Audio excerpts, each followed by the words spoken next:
Mr. Chairman, on behalf of my colleagues, I first thank all of you for your ideas, your suggestions, and I must say again this year, I think I can claim bipartisan support for MFA. The post-World War II international order actually is historically an unprecedented phase in global history. And generally, the last 80 years have been a period of unprecedented peace and prosperity for most countries in the world. But the point is that it was unique. And the deeper point today is that that international order has ended. This order used to be characterized by principles of multilateralism, international law, sovereign equality, free markets, global supply chains organized on the basis of efficiency, and global institutions, the UN, the IMF, the World Bank, the WTO. In the last 60+ years of Singapore's independence, actually, we evolved exquisitely to take full advantage of this global system. And we benefited from Pax Americana, from China's reform and opening, from the rise of middle powers, and the progressive integration of ASEAN. In fact, Singapore thrived as a global metropolis in an age of globalization. Now, the first brutal hard truth is that if that period has ended, we cannot simply presume that if we just carry on as per normal, somehow, magically, things will fall into place. This is a moment of rupture. It's also worth asking ourselves why and how that benign era of globalization has ended. Actually, foreign policy begins at home, and this applies in understanding what is happening now on the global stage. In many countries, there has been a populist backlash. Globalization has created wealth, but it is also blamed for accentuating fault lines, for increasing inequality, for middle-class stagnation, for the loss of jobs, for growing despair and depolarization in many societies. This domestic dysfunction has now projected itself onto the global stage, and you'll see that this has undermined the support for the international order.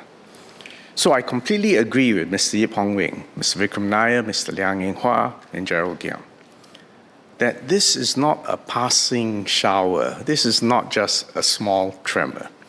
This is geostrategic tectonic plate rupture.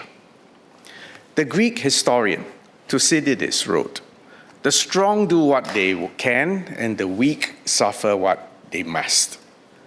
His words are now acutely apt today.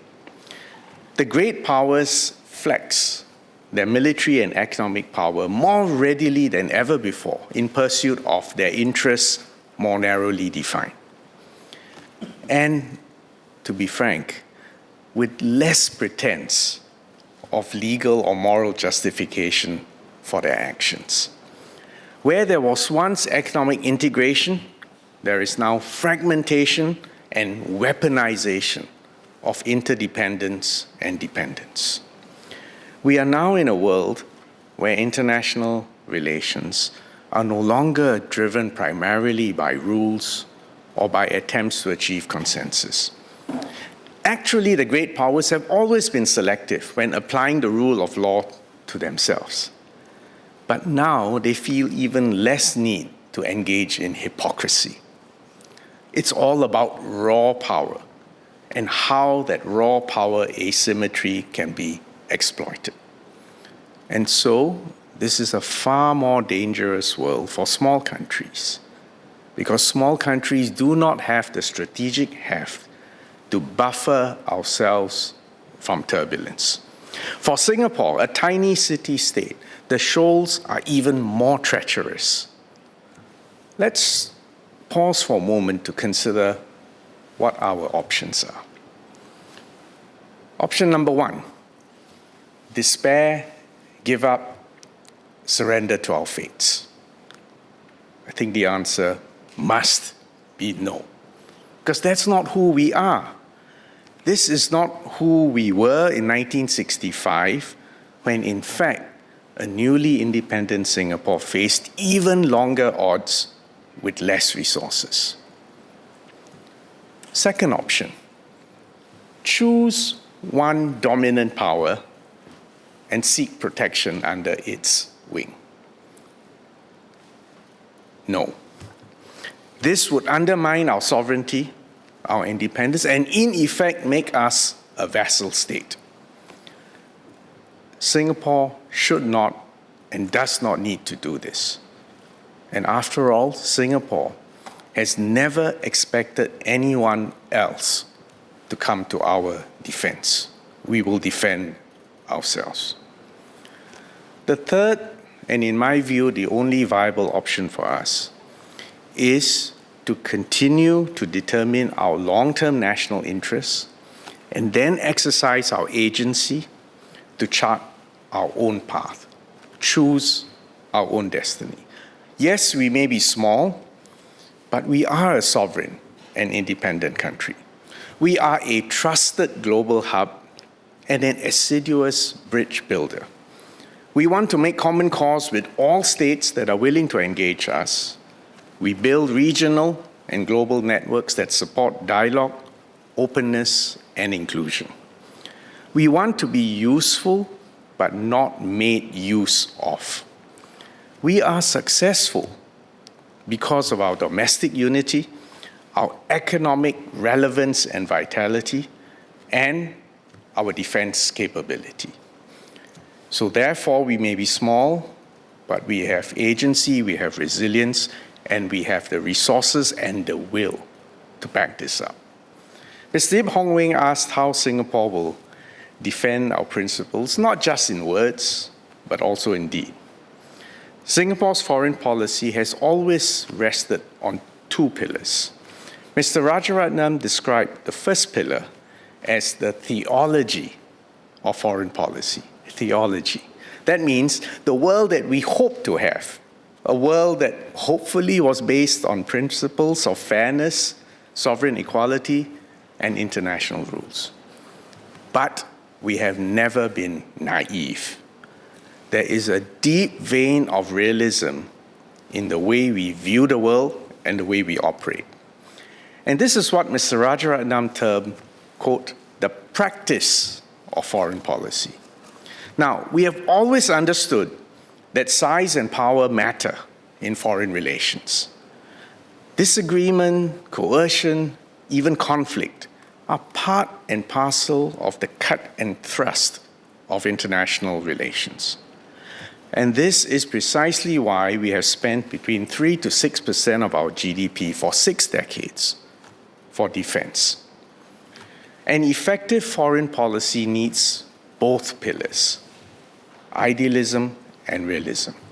We never want to become so cynical that no one will trust us. But we also do not want to be so naive that we will get taken advantage of by everyone.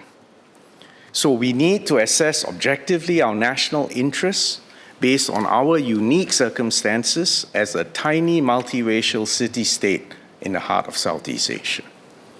So, the next set of questions, what are our national interests?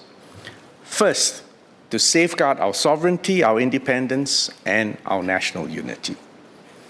Second, to secure access to essential supplies and the freedom of navigation necessary for us to continue to have access to these essential supplies. What are these essential supplies? Energy, food, water, and you can add to that list. The third national interest is to continue to strengthen our role as a trusted global hub for trade, for finance, for wealth management, advanced manufacturing, and other global services.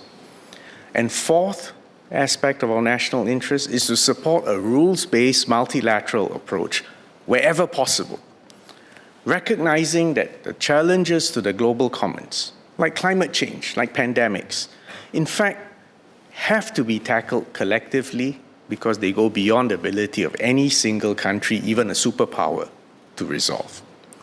So in such a tumultuous world, the point I'm making today is that we are going to face more strategic dilemmas and difficult choices. Because, for instance, our interests are not always going to be aligned with the great powers, or the middle powers, or our immediate neighbors. On some issues, and this is the key point I'm making today, on some issues we will have to say no. To say no courteously, respectfully, and constructively, but nevertheless to stand firm and say no.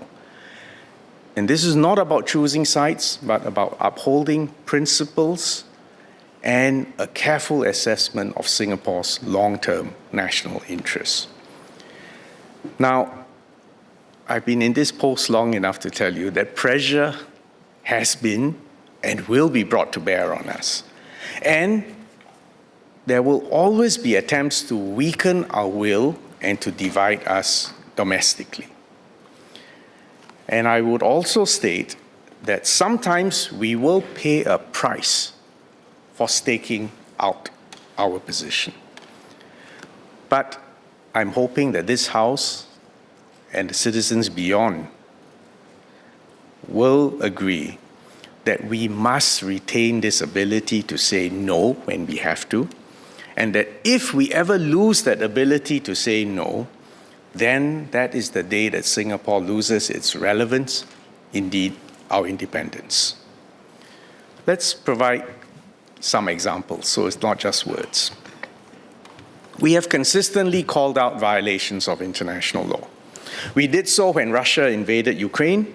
To us, that was a clear violation of international law and the principles of the UN Charter. More recently, we also did so in relation to the US actions in Venezuela. And we took these positions because a world based on might is right is a world that's more dangerous for Singapore. We spoke out about the need to preserve a rules-based trading system, including the principle of most favored nation in the WTO. We expressed categorically our disappointment with the US tariffs that violate this principle, because trade is our lifeblood. Trade is more than 3 times Singapore's GDP. Jobs, investments, and living standards depend on our predictable access to external markets. We also took clear positions on the Israel-Gaza conflict. We condemned the attacks that occurred on the 7th of October 2023 on Israel. These were acts of terror. We affirmed that every state has a right of self-defense. However, in exercising this right, countries must abide by international law, including international humanitarian law. And we have clearly stated that Israel's military response has breached international humanitarian law. I agree with Mr. Yip Hong Weng on the need for both moral clarity and diplomatic effectiveness. Although I would add that we mustn't try to reduce foreign relations into a morality play. I think you will be hard-pressed to find occasions when the Prime Minister or me ever refer to anyone, any other leader or any other country as evil or saint. That's not the way things work in real life. Coming back to Gaza, we have and we will do more to alleviate the suffering in Gaza. And in fact, we have been able to do more precisely because We've got extensive diplomatic ties across the entire Middle East, and we're one of the few countries, and those of you who traveled with me will know, with remarkable access to all sides. We have sent 11 tranches of humanitarian aid amounting to more than 25 million Singapore dollars to help the civilians in Gaza so far, and you know that these fundraising efforts are continuing, and more than just money, that there are Singaporeans lining up to volunteer their services, their professional services, to help on the ground. To answer Mr. Gerald Giam, we are still assessing the invitation from the US to formally join the Board of Peace. But in the meantime, we will explore initiatives, including those that were recently announced at the inaugural meeting of the Board of Peace on the 19th of February 2026. Singapore will continue to play a constructive role in the pursuit of peace and reconstruction in Gaza. And on Palestine, the larger question, our long-standing position remains that the only path to a just and durable peace is a negotiated two-state solution consistent with the relevant UN Security Council resolutions. We oppose attempts to create new facts on the ground that undermine the prospects for a two-state solution. And it is our consistent position that the Israeli settlements in the West Bank are illegal under international law. These positions that we have taken and explicitly stated over the last few years have not been universally welcome, and even domestically have elicited active debate. But the point I'm trying to make to you is that people may disagree with certain decisions and positions that we take, but I hope you understand why we take these positions, as Mr. Fu Zhexiang has emphasized. Taking a position rather than lying low and seeking cover, in fact, aligns with furthering our national interests. Articulating these positions is part of exercising agency, because we must try to shape the environment and to carve out conditions which are most conducive for the survival and success of small states. I agree with Mr. Giam that in this fraught geopolitical environment, the personal touch is still of paramount. Building relationships at a personal level between leaders, political leaders, is still the paramount currency of diplomacy. Last year, MFA facilitated over 180 visits, incoming and outgoing, at the political level. If you include officials and civil servants, the number balloons exponentially. But the purpose of meeting, of traveling, is not just to show up, just to fly the flag, but to deepen the personal rapport and trust between leaders and officials and their foreign counterparts, particularly when the views are divergent. It won't resolve the conflict, but building reservoirs of trust and understanding reduces the probability of miscommunications and unnecessary conflicts. Having said all that, if we go one more layer of resolution down, MFA has 5 priority work streams. First, we want to engage all the great powers constructively, and we want to give them a stake in the stability and prosperity of our region, because that balance of power between great powers is what gives small states like Singapore room for maneuver and options. The second work stream is to buttress an even wider network of middle power partnerships for greater stability. I think in the last couple of years, the need for middle powers, particularly middle powers who share an affinity for international law, multilateralism, free trade, the imperative for middle powers to get together and for us to engage the middle powers has become all the more obvious. Our third work stream is to strengthen a stable and integrated ASEAN, because not just because it's our immediate neighborhood, but because this happens to be a part of the world with great potential over the next couple of decades, in terms of economic growth, in terms of a rising middle class, in terms of technological leapfrogging, in terms of infrastructure and integration. Fourth, obviously, we do need to pay attention to our immediate neighbors. And by our immediate neighbors, it's Malaysia, Indonesia, Brunei, the core of our core.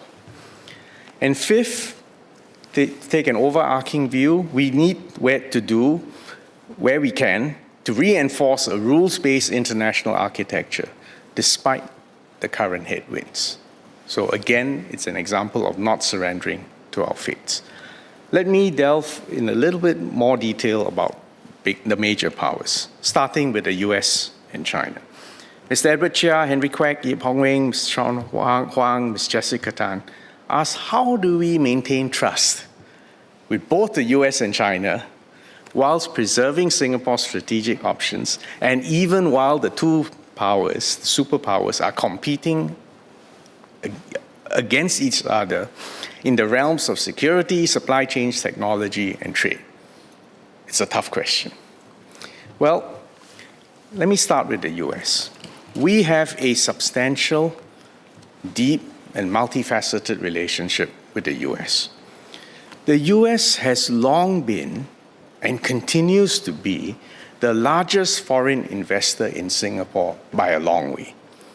If you check the figures, you will see that it is multiple times more stock of FDI from the US than the second, third, fourth, and fifth investor, even if you add it up. We purchase US defense equipment, and we cooperate closely on countering terrorism and proliferation. And we are deepening our cooperation in critical and emerging technologies. This year, we celebrate 60 years of diplomatic ties with the US. Having said that, China is also a vital partner with whom we enjoy a robust and close relationship. Over most of the last 10 years, China has been our largest trading partner in goods. At the last Joint Council for Bilateral Cooperation, we concluded 27 agreements ranging from finance and innovation to food security and green energy. We marked 35 years of diplomatic relations last year. Actually, if you stop to think about it, beyond the numbers, we have a unique relationship with China. China and Singapore are the only two sovereign states in the world with a majority Chinese population, with deep linguistic, cultural, and historical links. This presents both opportunities and is also a burden for us, because Singapore is an independent, multiracial city-state in the heart of Southeast Asia. We have our own identity, our own political system, and our own values. Actually, our value proposition, even to China, is to be same, but different, to quote Mr. Lim Swee Say. Same, yes, of course we enjoy the affinity, the linguistic, the shared cultural heritage. But different because Singapore's destiny and our value proposition is to be distinct and not yet another small Chinese city. Do you see my point? So therefore, we have to work with both the US and China where our interests coincide. And where our interests diverge, we will have to courteously stand up and say no. And when we say no, both sides must understand it's not personal, but it's based on a principled assessment of Singapore's national interests, and that we are not acting as a proxy for one or the other against them. So long as we can maintain this, and I speak now from experience, in fact, so long as we maintain this principled approach, actually I feel that we come under less pressure, because they know this tiny little city-state is one where the more you push them, the more spine and the more firmly they will hold their ground. And conducting foreign policy on this basis with superpowers, I'm telling you from experience, I think this is the only way to do it. The reality is that all countries, including Singapore, will have to find creative ways to work with both the US and China, because they are the major powers and they are relevant to our future. Turning to the middle powers, we are growing our network of partnerships with middle powers and with regional blocs. So for instance, in 2025, we upgraded our partnerships with Australia, France, India, New Zealand, Vietnam.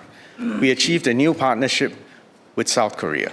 We signed the EU-Singapore Digital Trade Agreement, and we are deepening relations with more like-minded partners. We are expanding our global footprint in Africa and Latin America. And to support this, we are establishing new missions in Mexico and Ethiopia. And actually, there will be more to come. And I want to reassure Mr. Lee Hong Chuan that all these moves will, beyond the diplomatic field, are also aimed to increase access for our local enterprises to overseas markets.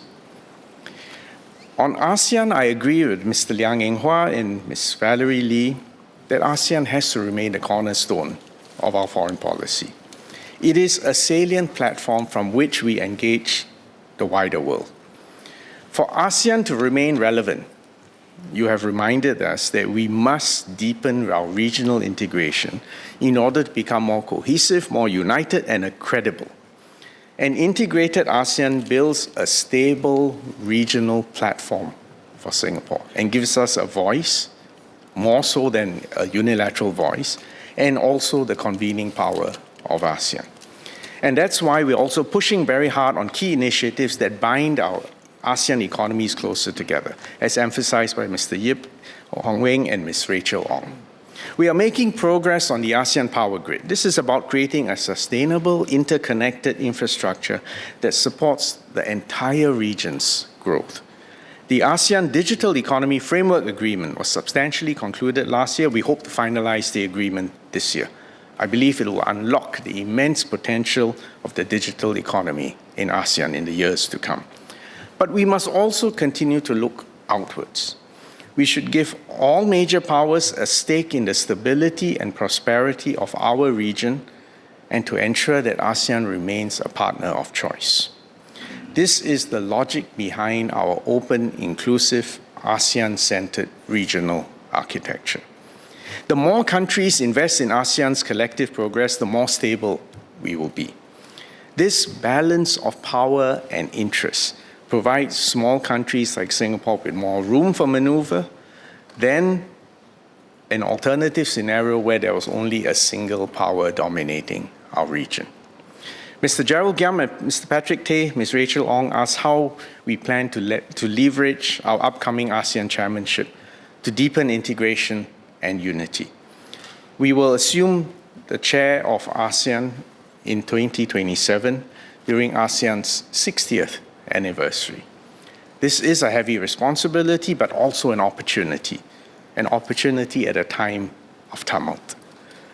We will deepen integration, we will promote external partnerships, we will continue to keep the ASEAN region open for business, open to the world, committed to peace, stability, and cooperation. I would like to assure Mr. Gerald Giam that we do in fact second officers to the ASEAN Secretariat, particularly at the leadership positions. We've done so over the years, including the current Deputy Secretary General for the ASEAN Economic Community, Mr. Satvinder Singh. MFA will continue to curate and facilitate secondments for MFA and other public officers from other ministries to the ASEAN Secretariat and to other international organizations. This extends our experience and knowledge base of international diplomacy and tradecraft more widely across our civil service.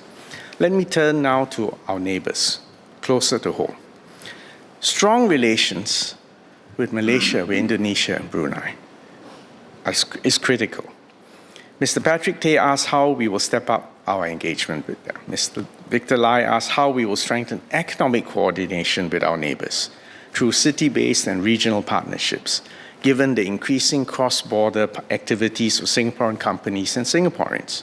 With Indonesia, we have resolved long-standing issues and are now in a position to explore mutually beneficial projects in energy, in food security, education, and healthcare.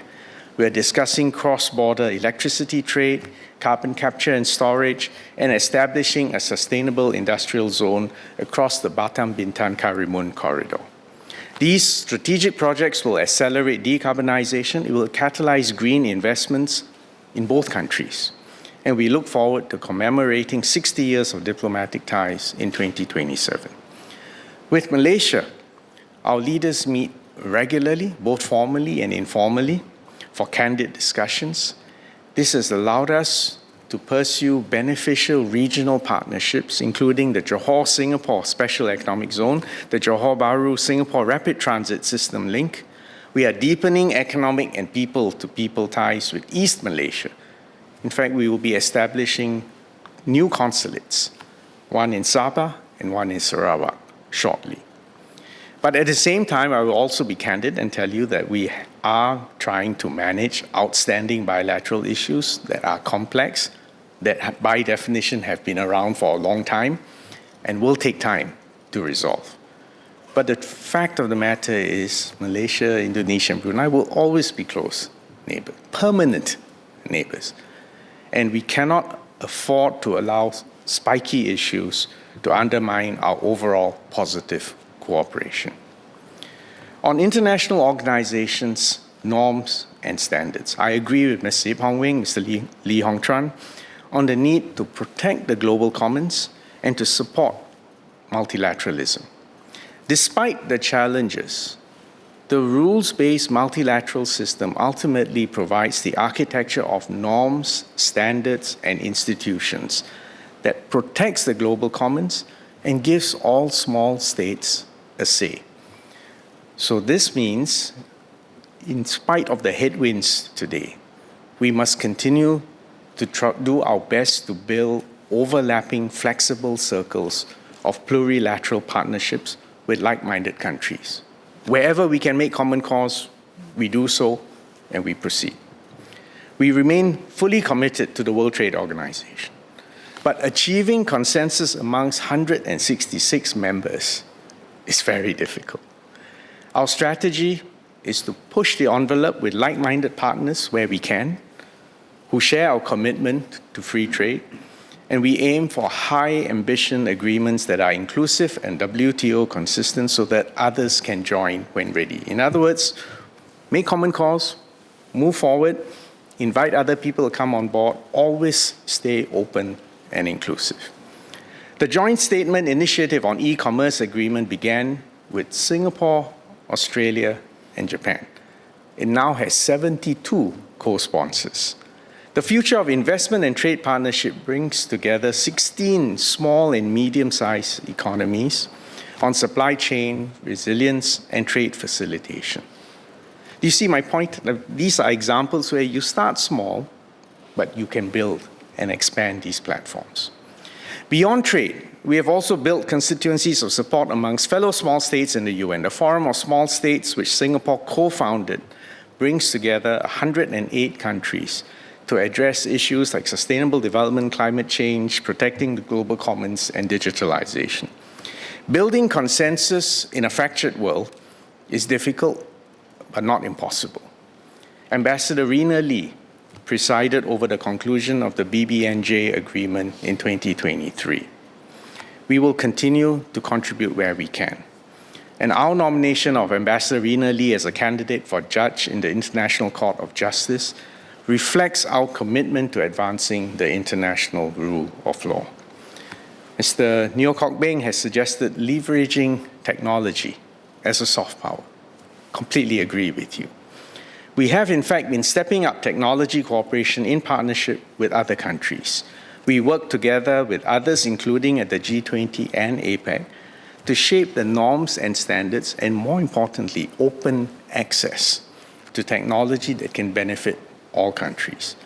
We will continue to strengthen such engagements and ensure that Singapore remains an open and trusted hub for technological innovation and scientific collaboration. I tell my foreign counterparts, send your people to us. We will run an open book exercise with you. We will show you how we do it, because anyway, the challenge is not in the idea. The challenge is in execution. And to the extent that we can show people what we have done, including our mistakes, and they can modify it and make it relevant to them, that's how we exercise thought leadership and cooperation in this field. Let me come to the challenges ahead. We're in a very turbulent world. We will face more inflection points, and we will have to take more difficult positions. Singaporeans will have different views on these foreign policy issues. Being interested, or as Eileen has said, literate in global issues, and understanding Singapore's national interests will help us engage the world with knowledge, understanding, and confidence.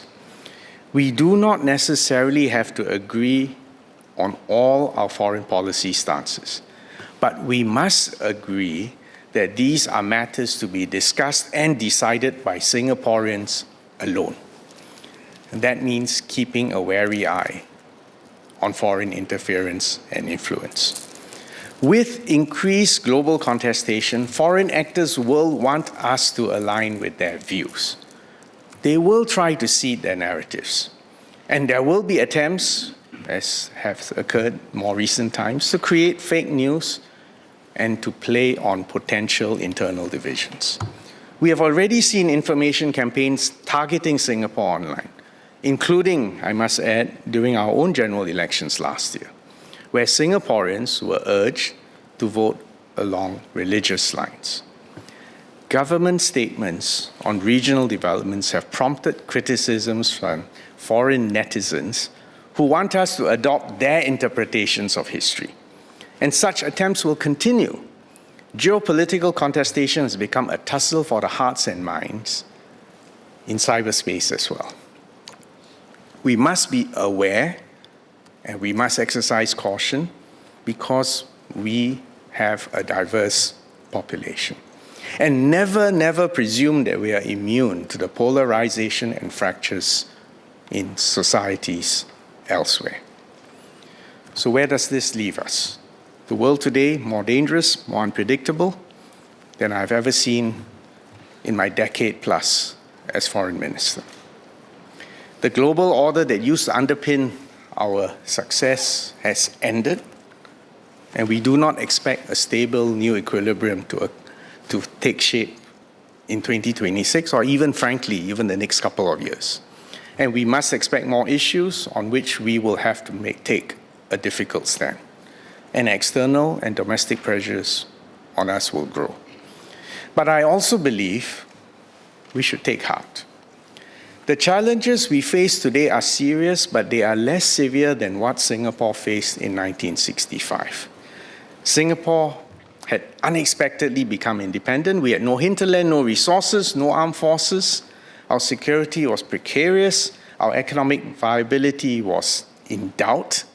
Our social cohesion was yet to be forged, and we lived in a volatile and dangerous neighborhood that regarded us with suspicion. Despite all this, our pioneers pressed ahead, and they built this country.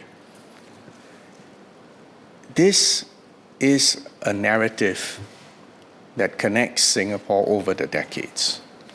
We may be small and improbable, but we have never been afraid to stand up to fight for what we believe in.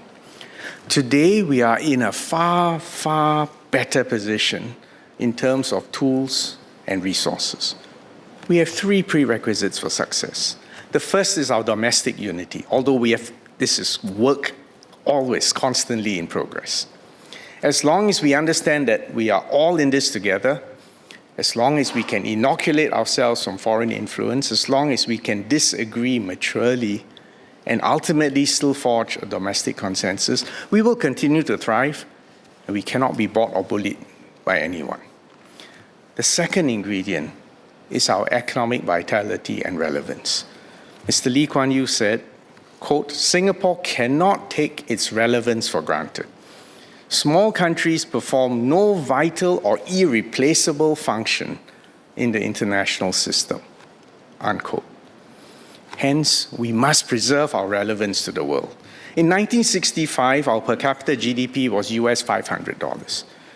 Today, it is over US $90,000. Paradoxically, today's more fractious world accentuates Singapore's value as a trusted, stable hub. Our friends and partners know that we speak honestly and independently. They know that we are open and welcoming to all. They know that we honor our word, contracts are sacrosanct, investments and intellectual capital are protected. There is a premium in such a world for stability, consistency, and respect for the rule of law. The third ingredient is our ability to defend ourselves. We can do that today because we have national service and because of the steady investment in defense for decades. We must preserve this capability because it keeps us safe, and we are a country that can hope for the best, but also prepare for the worst. So on this note, I thank all members for your long-standing support for MFA's work as we continue to navigate the challenges, we continue to safeguard Singapore's national interests, and we seize the opportunities in these troubled times. I began with Thucydides and the cold logic of power. I'll end on a different note. The ancient Greek philosopher Heraclitus offered a different kind of wisdom. Quote, character is destiny, unquote. For all the turbulence in the world, I believe Singapore's destiny is bright, not because of our size or our luck, but because of who we are. That Singapore spirit, indomitable grit, courage, honesty, discipline, diligence, rectitude, and compassion. These are not mere abstractions. This is the Singapore spirit that got us here, and it is what will carry us forward.